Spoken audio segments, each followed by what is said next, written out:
Sports Extra. Well, happy hump day to you guys. Thank you so much for hanging out with us after the game. Congratulations to all you Pacers fans out there. You got something to brag about, at least for now. But as always, we appreciate your company. Welcome to a special edition of Toyota Sports Extra right here on ABC 10. I am Kevin John. And I'm Matt George. If the Pacers aren't the perfect example of just how far hard work could get you, I don't know what is. This team can win any kind of basketball game just by pure heart and hustle. What a great game for them. Seriously, I think the Pacers are the most resilient team in the playoffs right now, not this whole season. You can never count these jokers out. Nope, they're always in it. They are always in it, and we're about to get into it right now. Let's head on over to Indianapolis, Game 3 of the NBA Finals. Now, it's been 25 years since this city has hosted an NBA Finals game. Best believe these fans showed up and showed all the way out. Also in the building, none other than Pacers legend Reggie Miller. But Shai Gilgeous-Alexander and the OKC Thunder looking to steal the joy from the fans. Now, early on, Chet Holmgren, he came out like a man possessed. He had 13 points in the first quarter alone, led all scorers with 15 at the half. SGA, on the other hand, getting jiggy with it. He had 12 at the half, but in the second quarter, it belonged to the Indiana Pacers. Check out the hustle from TJ McConnell. After he drops the dime, he steals the inbounds pass. I mean, my man was getting busy out there. He was electric off the bench for the Pacers. Indiana scored 40 points in the second quarter against the number one defense in the league. It was just a 4-point game at intermission. All right, to the third quarter now. You know we were going to have a sighting of Tyrese Halliburton. He shoots this ball from Fort Wayne. Halliburton had 22 points on the night to go along with 11 assists. But the X factor for the Pacers tonight, that man Benedict Mathurin. He was balling like it wasn't nobody's business. Mathurin, he had a game-high 27 points off the bench, mind you. Pacers bench definitely got it done between him, McConnell, and the Pacers would go on to outscore OKC 32-18 in the fourth quarter.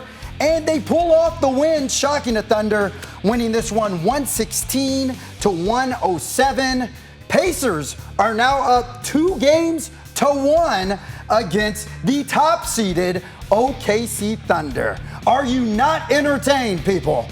All right, well, while we're talking entertainment, we're going to have someone join us in the studio here that's very entertaining. You see him on pre- and post-game talking the Kings. He is one half of Deuce and Mo. And the better half of the Deuce and Mo. I'm not getting this. Mo, I didn't say that.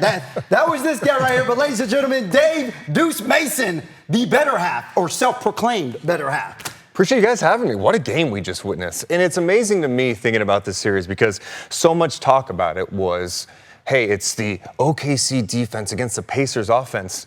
But in this game tonight, it was about Indiana's defense that stepped up in a big-time way. How do you balance we know the Thunder can play better. I don't know how much better the Pacers can play than this. But like I said, I think the Pacers can win any type of game just because of how gritty and hard they play. Yeah, and they won it their way tonight, right? First two games, combined 19 fast break points. Tonight, 17. They got stops and they got out and run. And this guy, Tyrese Halliburton, when he can get out and push the pace, it's an absolute game changer, especially when he's aggressive. You look at the stat line tonight, what do you have, 20, 11, 9, something like that? He was tremendous.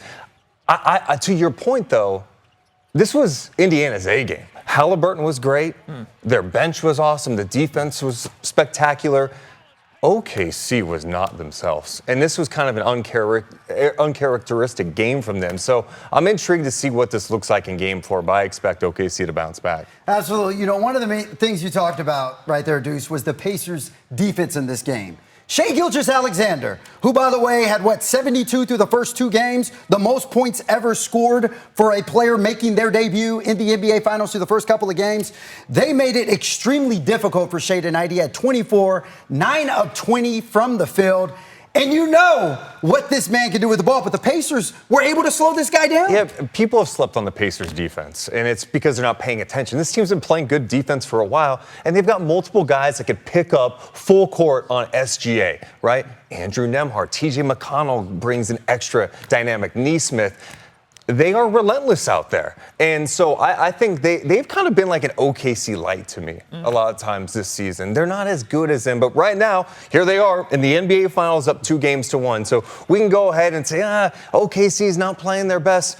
The reality is Indiana's up in this series, and they have to feel good. Game 4's in their building. If they can go up 3-1, that'd be crazy. The Pacers are appropriately named because they want to get out in transition. They want to push the tempo. And there was plenty of times where OKC looked gassed in this game. But I was really impressed, kind of building off what you just said, about the half-court defense of Indiana. Yep. When OKC tried to slow the game down, especially there at the end, there were 2 or 3 different possessions where I counted 5 Pacers players collapsing in the paint anytime SGA or Chet or anybody tried to drive. I mean, it's just, again, this Pacers team I feel can win any type of way. It's just how much better can they be than what we saw. Yeah, I thought they rebounded well tonight, too. I think that's another big key. It's you got to finish the possession, get the ball and go. And OKC's so good at getting second chance opportunities. They could tip it out and get that second chance. But I thought Indiana did a great job rebounding and dictating the game tonight.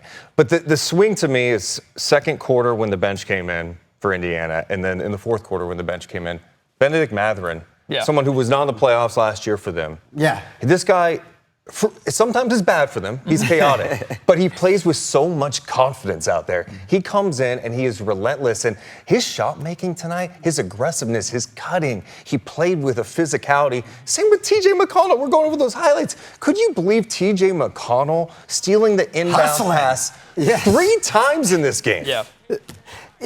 You know, one of the things you said about Benedict Mathurin, him obviously being the X factor, having a game high 27 tonight, he did that in 22 minutes on shooting 9 of 12 from the floor. So, you know, when you're getting that kind of bench production from TJ McConnell, from Benedict Mathurin and whatnot, you don't need Tyrese and Pascal Siakam to go off for 30 plus points a game. Tyrese can stick to being the facilitator, which we know he's great at tonight. He had 22 and 11, and he actually scored. A lot of people were talking about, okay, offensively, he hasn't really got going in this series yet. Well, he scored when he had to tonight. He had some huge threes. He was massive. And I think the difference for him, again, it's getting stops and getting out and going. That's when the Pacers are at their best.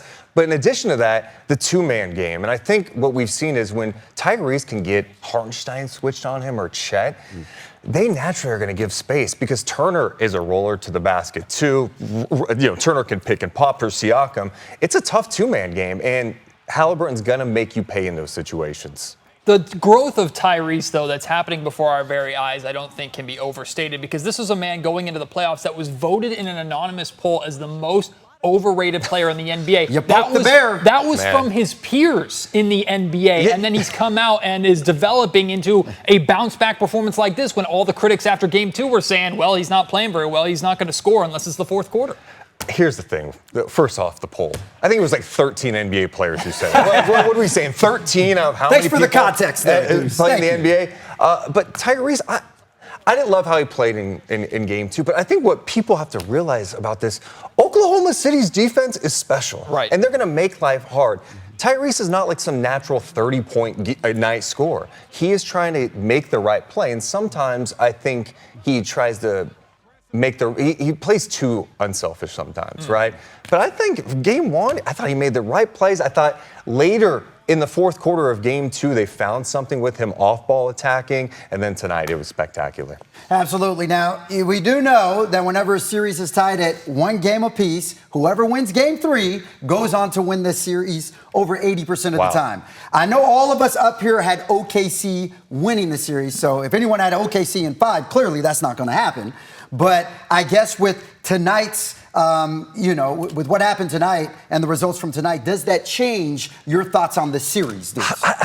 No, I still like OKC, but it's like we can't sleep on this Indiana team. I think people have been kind of disrespecting. Everyone talks about their path. You guys hit on it. They're deep, they're relentless, they play hard, they play to the end. You see the comebacks, even when their backs are against the wall, you're like, oh, they're not coming back. They can find a way to get it done. And that crowd in Indiana was spectacular tonight. Plays with such great energy, and they thrive off some of those hustle plays out there too. And so you got to give them a chance, right? I have a hard time picturing them going and winning a Game 7 on the road. I feel like they'd have to do it in like 6 games. All right. Well, I guess OKC at 6 then everyone is up here going with. We'll go with that unless Indiana obviously proves us wrong because all they've been doing is proving people wrong throughout these NBA playoffs. So while we don't know what's going to happen, we do know you can watch the rest of the NBA Finals right here on ABC 10. In the meantime, big thanks to our friend. Stop it. Matt is bowing down. The basketball mind. The basketball mind here, the guru, the expert, Deuce Mason. We appreciate you, everything that you do in the Sacramento community. You know ball. I appreciate you guys having me. Absolutely. Yeah. You're welcome back anytime, even with your better half. So, all right. Better. Well, with that being said, you guys do not go anywhere. Your news and weather is coming up in 30 seconds right here. Don't change the channel.